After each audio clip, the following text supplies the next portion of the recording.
Nuevamente, ¿cómo están? Soy el doctor Agustín Vilasuso, médico del Servicio de Anestesiología del Hospital Militar Central, y hoy vamos a continuar con la evaluación perioperatoria del paciente panvascular, parte 5.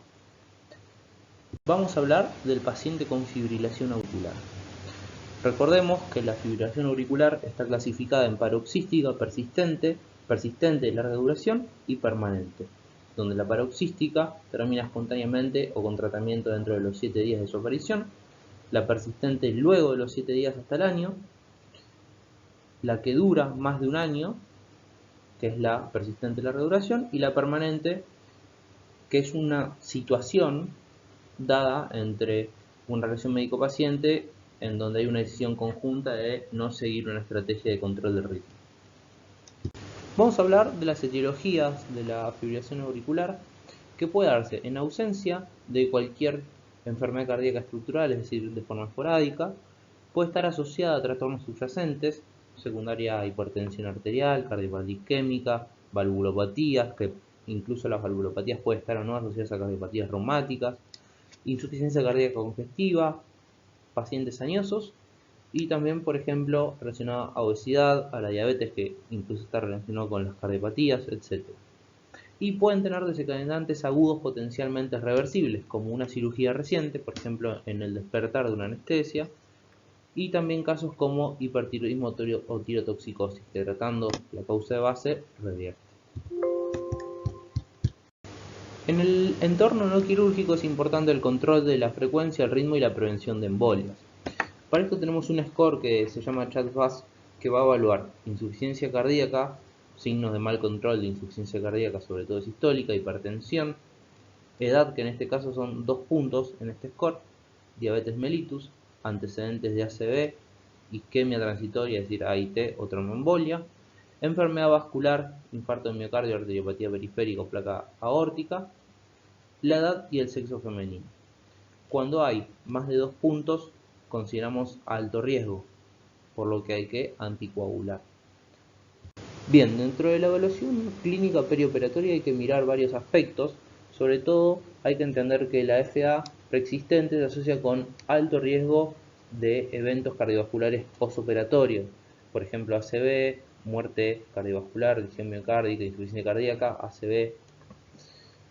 Por eso es importante evaluar las condiciones previas del paciente, evaluar cuántas chances hay de posibles complicaciones, como las recientemente mencionadas, evaluar las estrategias de control de la frecuencia o ritmo, si es un paciente que está medicado, está bien medicado, no está bien medicado, qué se hace con la medicación el día de la cirugía, evaluar las estrategias de anticoagulación, sea para suspenderlas, cómo se suspenden, cuánto tiempo antes se suspenden y, en caso de suspenderlas, cuándo se agregan y cómo se agregan, si hace falta suspenderlas o no. En pacientes con frecuencias ventriculares rápidas mayores a 100 latidos por minuto, es necesario un control estricto de la frecuencia antes de la intervención quirúrgica electiva. En caso de no poder hacerla, es de buena práctica postergar la cirugía y tener un buen control y una buena evolución de ese paciente antes de entrar al quirófano. Y como mencionamos recién, se debe continuar con cualquier beta bloqueante, digoxina en caso de ser una FA asociada a insuficiencia cardíaca, o bloqueante cálcico o medicamentos antiarrítmicos de largo plazo en el entorno perioperatorio. Ahora bien, ¿qué hacemos con el tratamiento anticoagulante a largo plazo que suelen tener estos pacientes? Primero, evaluar si necesitan interrupción temporal o no.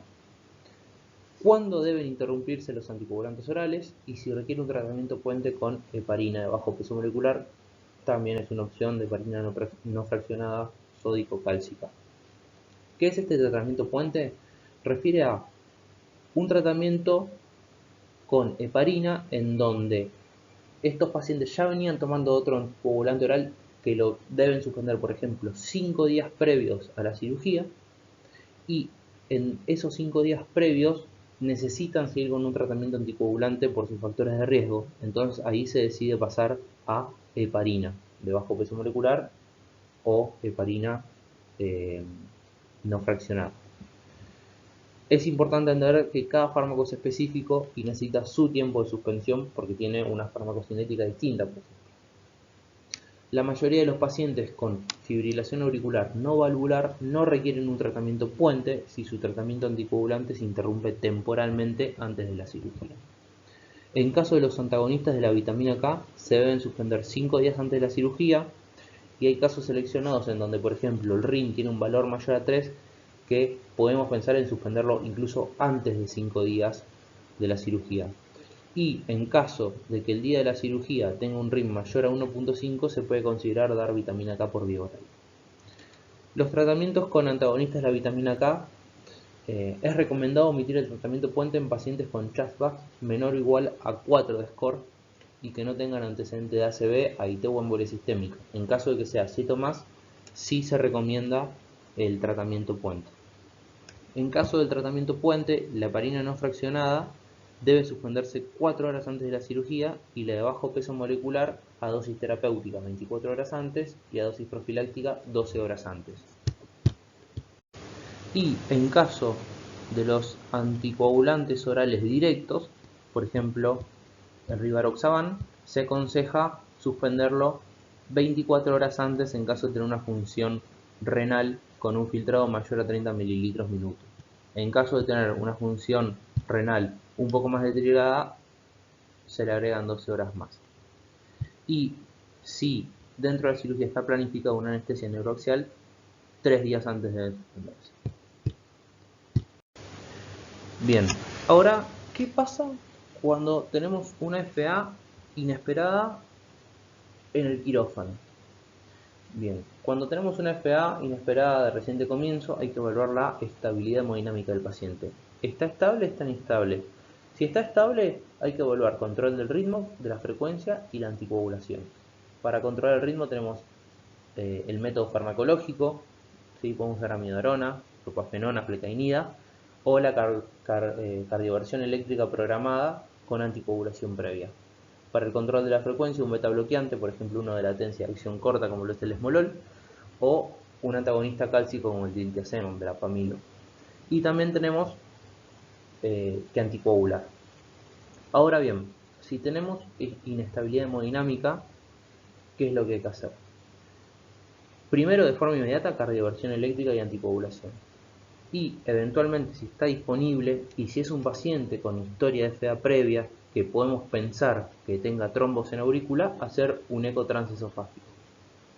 Si es un paciente que no tiene historia de FA, podemos llegar a discernir que ese paciente no tiene chance de tener trombos en aurícula y no ser necesario el eco transesofágico.